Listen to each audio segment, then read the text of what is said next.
Hello, everyone, and welcome to another episode of Justin the Food Entrepreneur Show. I'm Justin Bizzarro. I'm your host. That's Bizzarro. For anyone who's out there, you can find us on Instagram at Justin the Food Entrepreneurs or on Spotify or wherever else you grow yourself through listening through podcasts.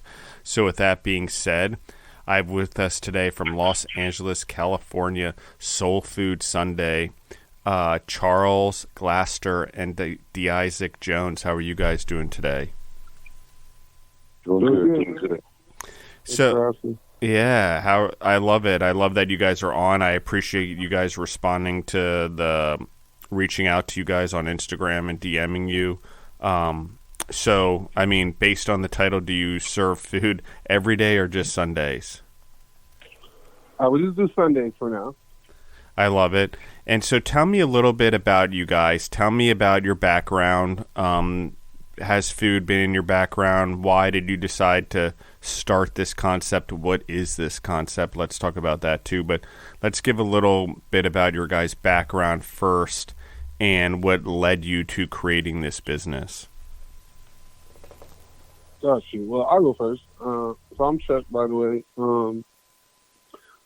The Isaac had started cooking maybe about 3 years ago.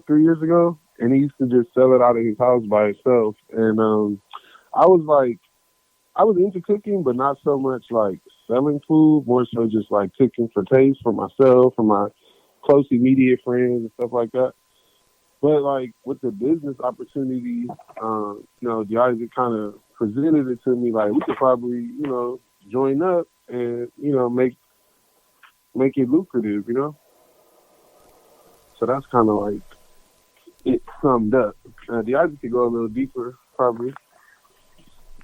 Well, yeah, actually. Yeah, Isaac, tell me about your history. How'd you get started cooking food at your home and selling it? Because that's a business, obviously, and you've thought about it. Right. Well, like you said, we teamed up about a year ago after I was already selling food, and we thought that it might be lucrative, like you said. And spaces are kind of hard to find to run the whole food distribution. But I recently had a barbershop, and we had a space to sell our food. But we ended up, teaming up on a deeper level and decided to just do it from home. We were more comfortable in our own setting and kind of like all money in type of thing. And it became bigger than what we started it as. And more people started to reach out and appreciate our food. And me and them are already friends, and everybody knows us together. And it kind of just meshed, And us selling the food now has begun to just take off, and we want to watch it grow. Have you always cooked soul food? Was that what you always started with? Have you ever cooked in restaurants? Sort of what's your background? Have either of you guys come up cooking? Did you have parents that cooked? Like, where did this come from at all? To jump right into food, I guess, this is my question. Obviously, you guys are doing well with it. It's starting to gain momentum. So give me a little bit of background there. So, yeah, of course, both our parents, are great cooks. My mom's a great cook. My grandma's a great cook. And coming up behind them, watching them cook all these years, they kind of just, it just stuck with me. And then I like good food. I know how I want my food to taste. And they never had a restaurant or anything, but it's always been restaurant quality soul food. I love it. So for me, pretty much, my family, my mom always cooked. Yeah, she taught me how to cook majority of everything I know, yeah. But in addition to that, more of my own personal background is I've been an entrepreneur for the last 8 years, outside of food. Let's talk about that. Let's talk about your guys' entrepreneurial journeys or journeys outside of food as well. Yeah. So 8 years ago, I started The Real Detail Guys, which is a mobile car cleaning service. And it's based out of Los Angeles. I provide jobs to the youth. We do fundraisers, give backs, all that good stuff throughout the community. And, I've been able to sustain a business in Los Angeles for these amount of years, which has been good for me. But like I said, last year when we started with the food, it was just, this has, everyone loves food. It's more of a general thing, it's more of a open spectrum that anybody can support you with that, outside, different from like car detailing, Absolutely. And one of the things I love about soul food is it's starting to get not only national recognition and more palates are becoming recognizing it and wanting it. More humans want soul food, but it's also becoming an international thing. People are understanding the international appeal. And what I like about what you guys are doing, which I want you guys to explain exactly what you're doing in the food space in a minute, not just within soul food, but sort of your concepts and what you do every Sunday. But that there isn't fast food soul food right now, not in the way that has at least conquered our country, where we have plenty of room for it, or entrepreneurs who are looking at it as a way of growing their business, maybe even in just California. So I like what you guys are doing in the model, your branding, sort of the concept behind it right now, where it is. I mean, it could be like Ruby Tuesdays, Everyday Soul Food Sunday, and so, or TGI Friday. And so I like what you're doing. And I get what you're saying. That was a good, that was a really good observation. Yeah. Yep. And so, how do you guys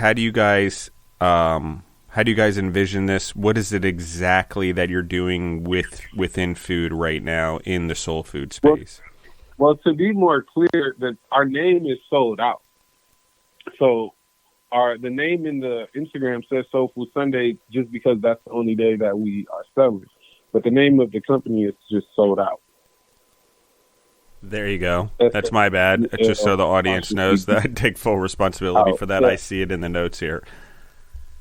Yep, I got you. So it's SOUL apostrophe D and then out OUT. Cool, and I'll correct that on my notes and make sure it's right in the episode for the audience also. But I get it now. But I also like the saying, and now I'm like, okay, now I did tie it all together and tie it together while you said it. But now you also have a saying that's almost the same thing as like, it is like almost thank goodness it's Friday. So, or thank God it's just Friday. Just like what you said. Yeah. Just like what you said. Now it's like, it is an idea. Now it's both. Yeah. So, I love this. And so explain to me what you guys do every Sunday. So every Sunday we pretty much prepare all the food. We do all the prepping. We do all the shopping. We do all the, getting all the utensils ready and everything like that. We prepare it. We post that we are open on Instagram, and people start to text us. They start putting in orders. We started doing orders starting on like Wednesday, just so they'll have like 5 days to get pre-orders in, just because how the algorithm is, even if people see us post, one time before Sunday, that's probably not enough time to get their order in. So we have to like continuously post it to get, as many pre-orders as we can. Do you want to tell them how we like do the food and stuff? Oh yeah, well, generally we focus on our oxtails. Oxtails are the best seller. They're the biggest thing that we sell. Everybody loves oxtails. We also do jerk chicken, baked chicken. And for our sides, we have macaroni and cheese, candy jams. We do cabbage, and we have a garlic rice. We call it soul rice, but it's garlic infused rice. And we get up early on Sundays and we prep that stuff. And we cook it to perfection. Our oxtails cook over 6 hours. Jerk chicken goes in the oven, cooks just as long as the oxtails for that good jerk taste, keep all the flavor in there.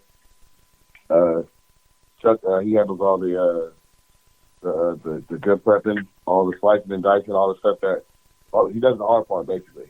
And we come together and it tastes like magic. Yeah, so in addition, we have like we take the customer order, so they'll text us, we'll take their order, we'll ask them what kind of car they're in. It's kind of like, it's not something that we haven't seen done before. Like a lot of businesses, local businesses in LA started just like this, like out of someone's house, bringing out plates. It's like the nostalgia behind it, we in 2023, but it's like the great food that we're giving, I think is gonna, I don't want to say like push us before, but just push us in our own lane. You know what I mean? Like, we're not trying to compete with any other soul food place. We just want to push our product and, let the food speak for itself. Exactly. And so what are your respective roles? Do you guys both cook? Do you guys both hustle? Like, who does the Instagram? Like, how do you guys sort of break up this and the responsibilities and things like that? And then that's one question. And the second question is, like, how do you feel you guys complement each other as a team? Yeah, that's a really good question. So I typically handle all our social media. The Isaac does all the heavy cooking. We came up with recipes together that we've like curated and came up with, and now we've named them.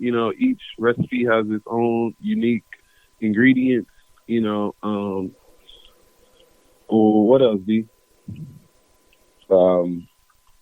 Yeah, basically that's it.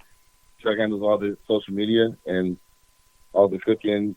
It's still a collaboration, but like you said, I do all the heavy cooking, and we come together, and it just meshes, bro. We have like the Isaac doesn't. We're already friends. Like the Isaac doesn't like talking to people, right?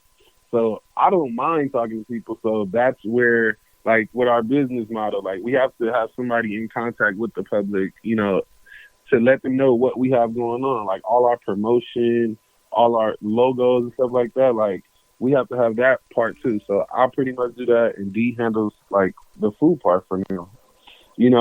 I think that eventually it gets to a point where we both can, not have to do so much. As much as we put in now, that's as much we'll get later. So.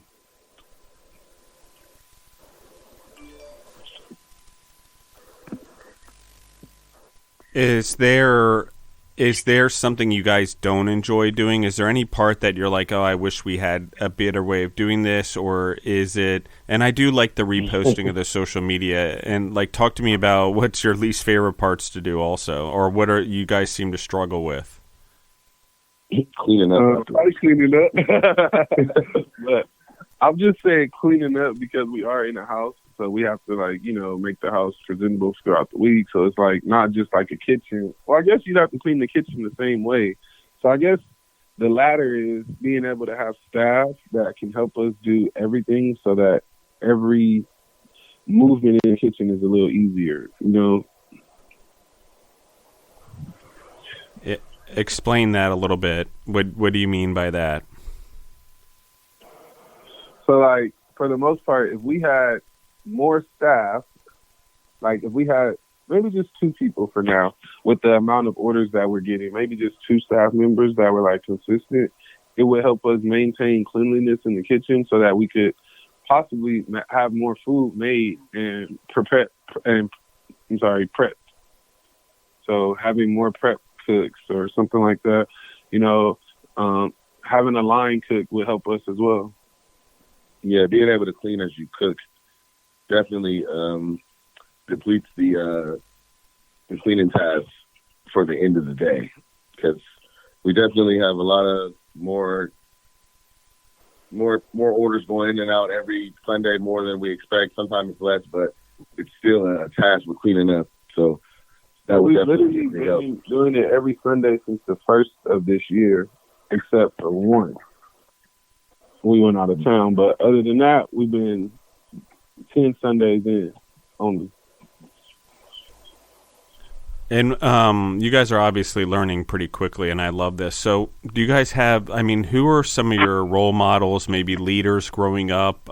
Did you know any entrepreneurs growing up or anything like that sort of have motivated you and inspired you to go in this direction? I mean, as for far me as- personally, go ahead, D. Go ahead, D. I was Go gonna say, first. as far as cooking, no, not any entrepreneurs as far as cooking, but other than like our peers. But he's an entrepreneur now. He has a business, and I've always been a barber, so we're not oblivious to,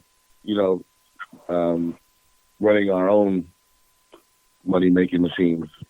But in the food world, we're not really followed by anybody else. Kind of like our own thing right now. We just, other than our peers that we have today. Like our peers, like who? What you mean? Like the other guys, other chefs that's out there right now. Taco Mel, Blue Kitchen, those guys. Like, yeah, we watched them. Oh, so you saying you didn't really grow up basically you saying you didn't really grow up seeing that, more so now as an adult, that's kind of influenced you though. Exactly. Okay. So for me, that was dope, D. For me, I feel like I just knew that I wanted to have my own business. So like, well, let's go back. Before I started car detailing, I was playing basketball professionally in Mexico. So from that to coming back home to settling back in Los Angeles and figuring out a plan to come up with a business, it was like, I got to figure out whatever it takes to make some money. So for the past 8 years, people know me as the detail guy, the hauling guy, the painting guy, the everything. You know what I mean? I don't have no shame in my game. I hustle as hard as I can every day. I wake up at 6 a.m. and figure it out. So like, no, not really any influences growing up about hustling or entrepreneurship, because I thought I was going to go to the NBA. But as an adult, yeah, we've adapted a lot of the LA culture, with the food vending and with, obviously having like people like Nipsey Hussle that we're so familiar with, from the music to the entrepreneurial activities, it definitely influences us to have our own, like Dee said. So yeah, that's like, those are some motivational, people that we've, came across that now we can kind of follow in some type of footsteps, Yeah, because I want to transcend something between two anchor points. How about in basketball? Who did you look up to? You obviously wanted to be in the NBA, but when you were a kid, who was like the NBA stars or the college stars that you looked up to? You better say it. Kobe Bryant. Obviously you. Kobe Bryant. I'm definitely a Laker fan, so definitely somebody like Kobe Bryant, but more just outside of the team, just player-wise. Like, I looked at players like Tracy McGrady growing up, Hall of Famers like Reggie Miller, And then, I still am into basketball now, so, I watch all the new players, but, it's a different feeling watching it now than when I was, looking forward to, like, hopefully one day playing professional, So now I just game, versus like more so another player. You know what I'm saying?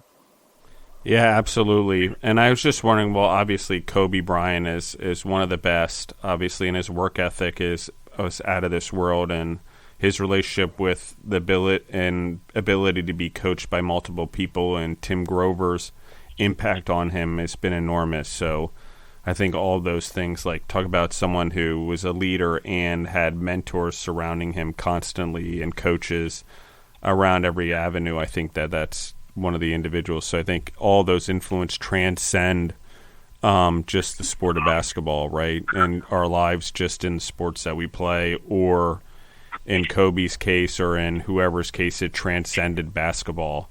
And a lot of them, Charles Barkley, Michael Jordan, these guys, any of the later guys that you mentioned, Tracy McGrady, Dwayne Wade, those guys have started also making money and being entrepreneurs and doing things in other ways. I think Dwayne Wade runs a TV show now or something, a game show actually, so that is part of the journey, right? Is the transition as we get older. We can't play sports forever. It gets kind of hard. So there's always that. What do you guys want for this business? How do you want it to grow? Do you want to be in stores? Do you want food trucks? Like, where are you hoping this business goes? I think that the most unique thing about us right now is that we already have something going on. You know, like, he's already a barber. I already have my detailing business. So we have sold out Sunday once a week, right? I think that the prayer, or like not even the prayer, but just like the hope is that it just develops into something. We haven't even sat down.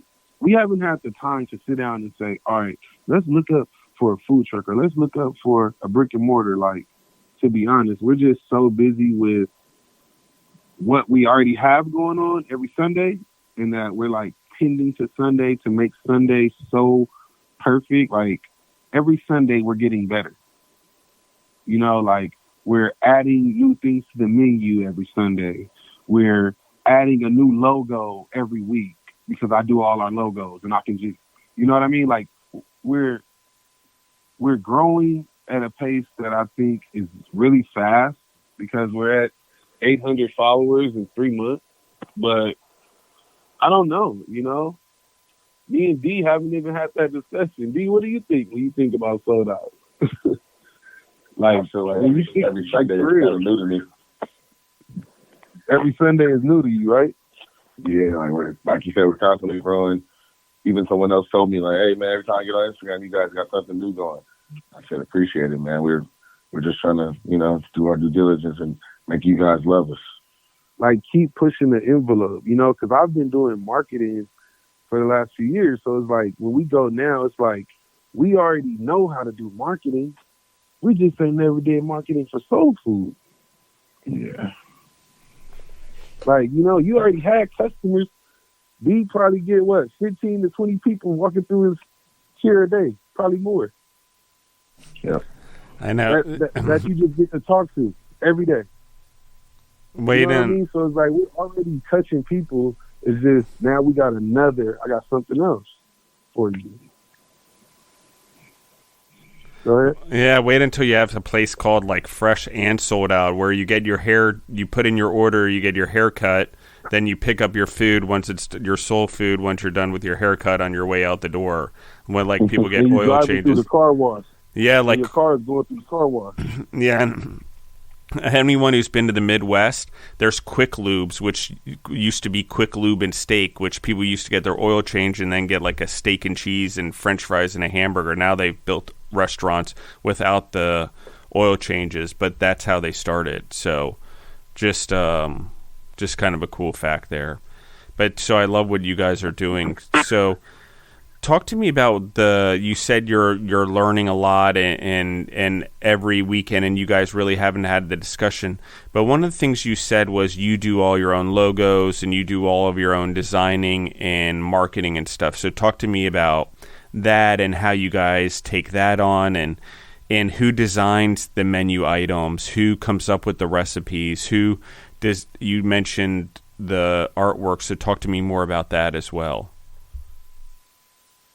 Yeah, so with our artwork, I literally, you know, I use my phone and I do edits on like different platforms that I've like purchased through the Apple store or whatever. And I literally just, me and D sometimes brainstorm and we sit down and we come up with stuff.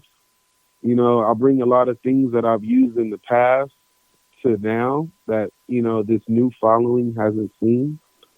So it's kind of like fresh and brand new to them. But literally like sitting down and being creative, like it's beyond food. Like, we can say we got the best oxtails, but, you know, that's not probably what's going to catch their attention, you know?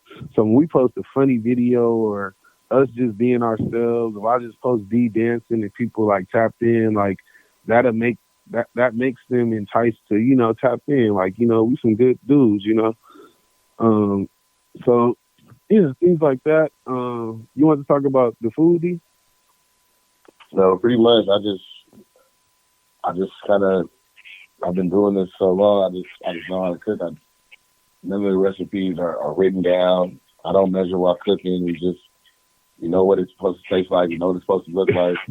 And it just goes well. Yeah. So even to our desserts, like we didn't even tell you about the desserts. We got peach cobbler, banana pudding. I mean, not banana. Yeah, banana pudding and honey bun cake. So luckily, we fortunate enough where we have all three of those every Sunday as well. So let's talk about what's your guys' favorite meal and what's the favorite food that you guys serve your customers, and then let's talk about what's the most popular. So that was what's your individual favorites, and then what's the most popular with the customers. Well, my favorite is all our sides that we have now: the mac and cheese, yams, cabbage, and rice and gravy. Doesn't really matter which entree I choose, but those sides have to be with it if we're talking about soul food meals. I think whether it be turkey wings or fried chicken or, you know, meatloaf, whatever, but those sides have to be with it. That's just for me. As for me, well, I definitely love our jerk chicken. A lot of people go straight for the oxtails just because that's what they haven't probably had in a while. A lot of places, I know some soul food places in LA sell it, but they don't cook them for 6 hours, so they're not falling off the bone like, you know, sold out. But I like our jerk chicken the most because it's like full of flavor, and we always do it like to where it's still moist. You know, a lot of chicken you go and they cook it and it's dark, but it's like dried out. So I love how moist and flavorful our jerk chicken is. Yeah, when people think about oxtails, they think Caribbean style oxtails. And I'm trying to tell people ours isn't like that. We make soul food oxtails. Savory, tender, not necessarily a gravy oxtail. Gravy, you know, fire. And my mama taught me how to make the peach cobbler. So a lot of people are tapping in about our peach cobbler right now. And yeah, that's what Sundays church make the peach cobbler. That's our newest addition right now. Do you have a lot of repeat customers? I mean, people coming back, people waiting for that Sunday and texting in the orders. Do you see a growing business here? Definitely. Well, the fact that I got text messages this morning for pre-orders, and the Ivy phone keeps going off, maybe for pre-orders, I don't know. But yes, I have over. And just so everyone's aware, it is Monday morning, basically, in California time, in Los Angeles right now when we're talking and recording this podcast, just to anchor everyone. Go ahead. I'm sorry. Yeah. So it's Monday morning, and people are texting for next Sunday, which is April 2nd. So they're ordering a month in advance. Kind of. Yeah. 7 days. 7 days. So in 7 days, they'll get their plate, and it'll be a good thing. They'll get to try it. I love this. What excites you the most about? I mean, you guys obviously have other things going. What excites you the most about Sundays, and the time and like, how do you know if you won the day or not? How do you guys judge that? How do you feel that you're successful? When we sell out.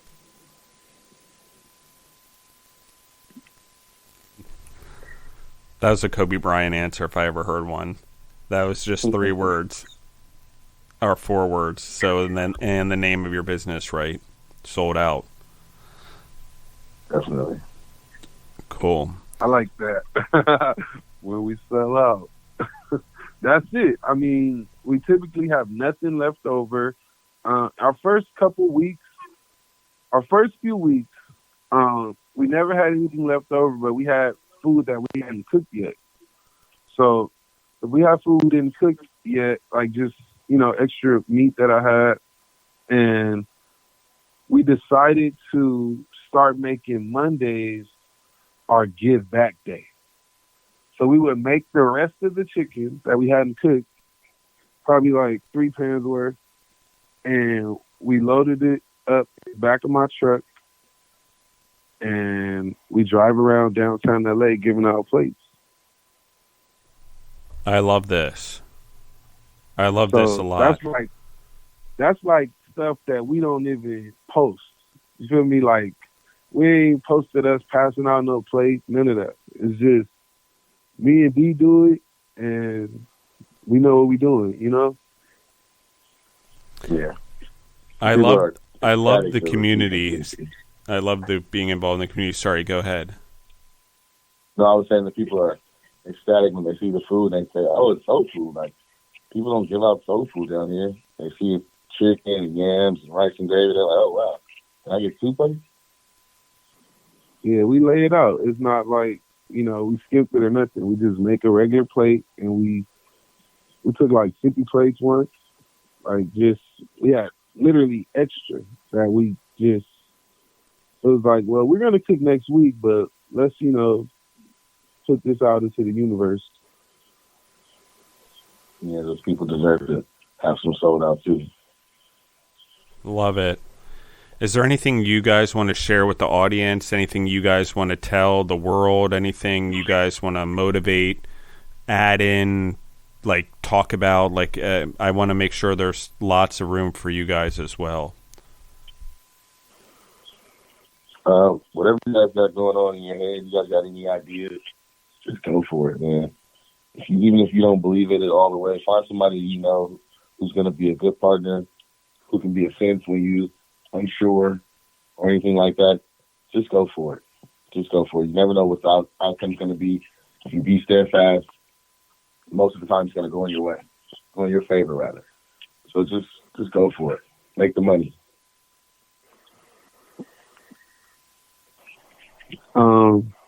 For me, I would say make sure that you sow into your business, sow into your business, sow into your life, because even though you want to get the bag, like you gotta have some type of characteristics about you that attract good energy, because a lot of people out here are not, they may put up a front to be a certain way, but they're not really like looking out or trying to help nobody, or,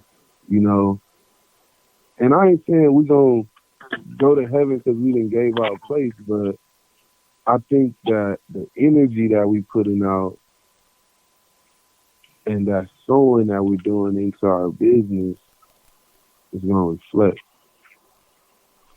And like D said, you might not see it yet. And sometimes I'll be saying stuff that D don't see yet. And like, I really want you to just, like how you said it like that, bro, like you kind of opening up my ears too, because you are hearing me though, huh? You saying it like that, like, Yeah, say that. Yeah, say that. That's hard. Well, like I say, man, watch what God do. For real. Because we didn't really plan. We're not really planning it. It's just happening. That's right.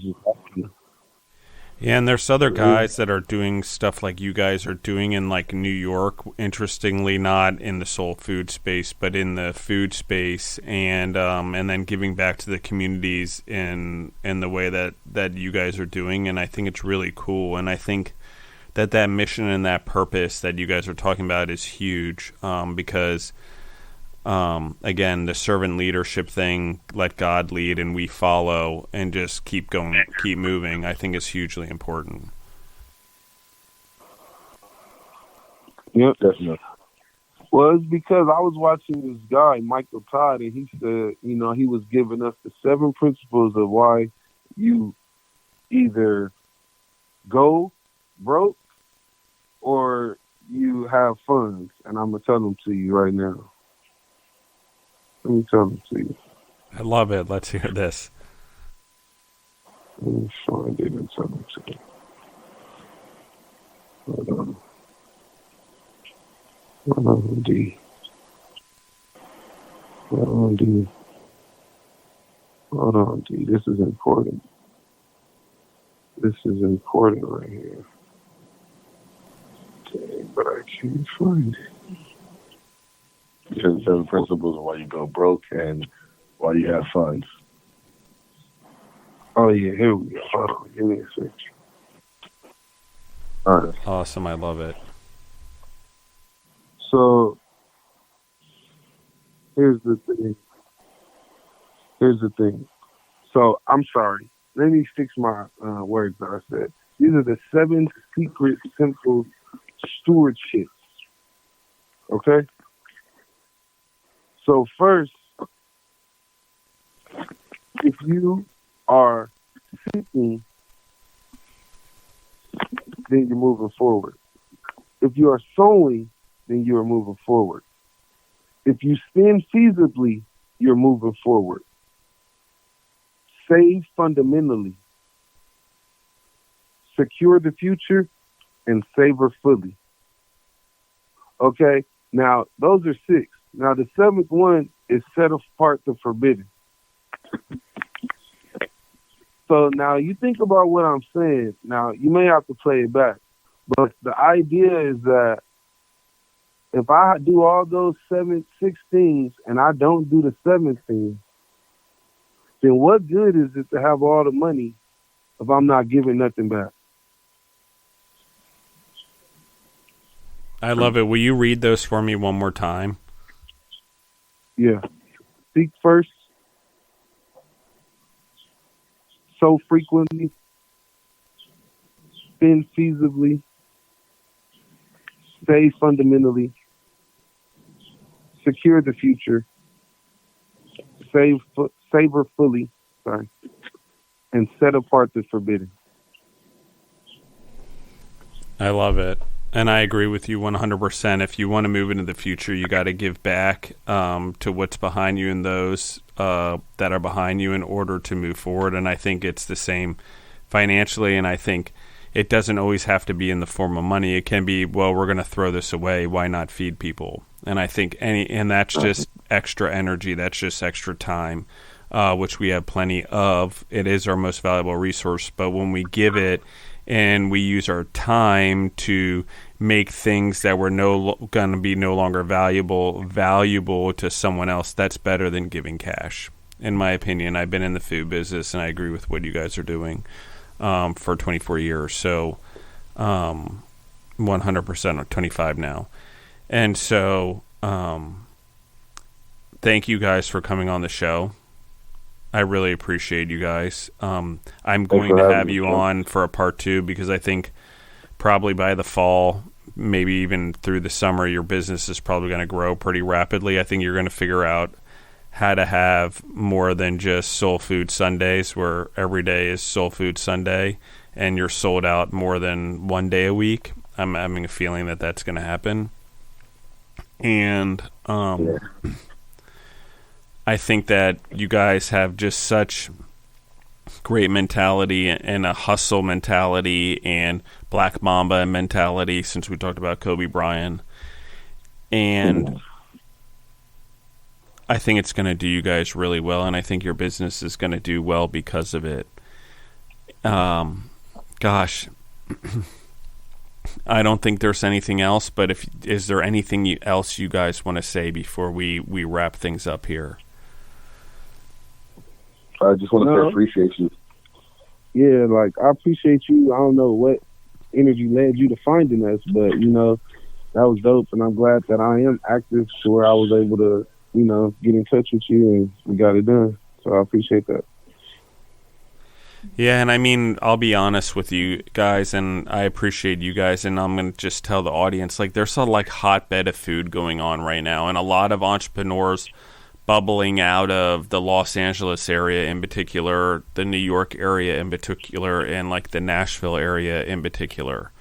And it's just, if you're in the United States, that seems to be where the food entrepreneurs with the leading edge are concentrated. That doesn't mean it's not going on in every city in its own way. It just means that there's a higher concentration there. I don't know why, but there is. And so we're seeing a lot of that. Denver's growing a lot of businesses as well. So like I said, it's not out of the normal, but what is going on is you guys are part of something that's going on that's pretty impressive. And I'm interested to see where this goes, because I have a feeling we're going to be seeing more than one sold out, soul food places in the world. And it's not only going to be in California. I think you guys are going to figure out how to make this happen so the United States as a whole gets a flavor of this food, no different than Cajun food is all over the place because of Popeye's chicken. And so, yeah, man. Say that manifestation. Yeah, exactly. I'm giving it to you guys. So I think that's what we're talking about here is this food, the chicken and the oxtails. I think, the American palate is ready for it on a franchisable scale or a multi-location scale, however you guys envision it, multiple trucks, trailers. I don't know what it is, but I do think that the American palate is ready for it across many, many cities in the United States. Would love to see this type of concept. Easy, on the go, like you guys do it. Easy to order, easy to pick up, and pretty cool. So thank you guys very much. Thank you. For everyone in the audience, if you like the episode, if you like these guys, like the episode, obviously, give it 5 stars, whatever platform you're listening on, share it, give it a review, a written one also, give these guys a great raving review, give their website and their business a raving review if you find it online, always help them, give their Instagram page a like, do all of these things. You can see that in the notes, but it's important because you're supporting these guys. These guys are at the very beginning and they're doing things right in the food business. They're using past experience that they've stacked up now to go into the food game, which is great. You should stack up life skills to be an entrepreneur in life. And if you already are an entrepreneur, you should keep stacking life skills or business skills or whatever skills, because they do become entrepreneur skills. So I will leave everyone with that and this. If you want to find us, we're on Instagram at Just the Food Entrepreneurs. If you want to listen to us, you can find us on Spotify or wherever else you grow yourself through podcasts, and we're out.